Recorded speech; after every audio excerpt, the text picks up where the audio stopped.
moi je pense qu'un bon conseil c'est d'aller en cours pour vraiment avoir tout le contenu, bien prendre en note ce que disent les profs. Et vraiment le retravailler en TD, et là on peut poser des questions, parce que c'est vrai que quand on vient du lycée on se dit bon allez on va peut-être poser des questions. Après quand on arrive et que nous on était 450, poser une question c'est plus la même chose que quand on est 25 voilà, en terminale, et voilà.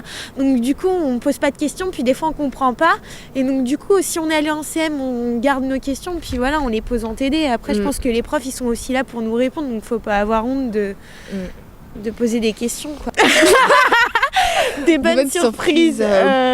Ici on a un cadre qui est assez sympathique. On est arrivé, c'était en septembre, il faisait beau comme en septembre. On a un parc, voilà. Après Donc c'est vrai que j'ai eu des bonnes surprises en arrivant à la fac, c'est que j'avais peur d'avoir du mal à travailler, parce que c'est vrai que bon, on a des amphis de 300 personnes, on est beaucoup, on a peur qu'il y ait du bruit, on nous dit toujours qu'on va être lâché un peu là-dedans, que c'est dur de trouver une bonne atmosphère de travail. Et en fait, pas tant que ça, on n'a pas tant d'amphi que ça se passe plutôt bien dedans.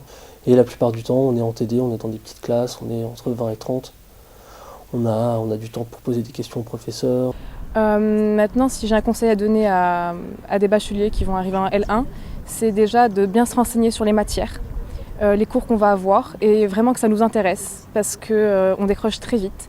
C'est-à-dire qu'on voit très bien, nous, en éco-gestion, c'est-à-dire qu'il y a autant des matières très littéraires, comme l'éco, la sociologie, qui intéressent généralement assez les élèves.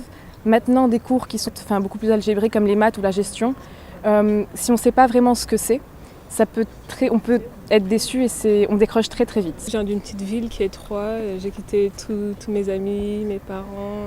Moi, en même temps, il y a la fac qui est nouvelle, et puis il y a aussi la vie d'adulte un petit peu. Et c'est un peu dur parce que c'est du jour au lendemain, donc il faut s'adapter directement. Et puis quand on connaît personne, c'est un peu compliqué, c'est vrai. Et on n'est pas très encadré, je trouve. Il faut savoir si on est prêt à être autonome, à être vraiment livré à soi-même, parce que les professeurs vont pas venir nous dire il faut travailler, il faut nous rendre un devoir. Si on le rend pas, on a une absence, et les absences c'est très pénalisant, parce que du coup on peut pas passer les épreuves au partiel. Et donc on nous demande vraiment de nous gérer. On a parfois des devoirs où on nous dit dans 2 mois vous aurez un devoir à nous rendre.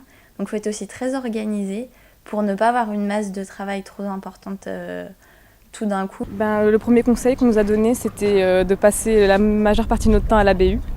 Et ils ont raison, parce que là-bas, donc, il y a toute la documentation, c'est vraiment un espace de travail, et on est généralement en groupe, donc ça aide aussi. Donc oui, si j'avais un conseil à donner, ça serait de vraiment travailler régulièrement. On a souvent quand même beaucoup de temps de libre, et je pense qu'il est vraiment bien de profiter de ce temps-là, mais juste quelques heures par semaine dès le début. Travailler, hein. Franchement, c'est pas parce qu'on se dit on va à la fac, on va plus rien faire. Ceux qui disent qu'à la fac on travaille pas, c'est pas vrai.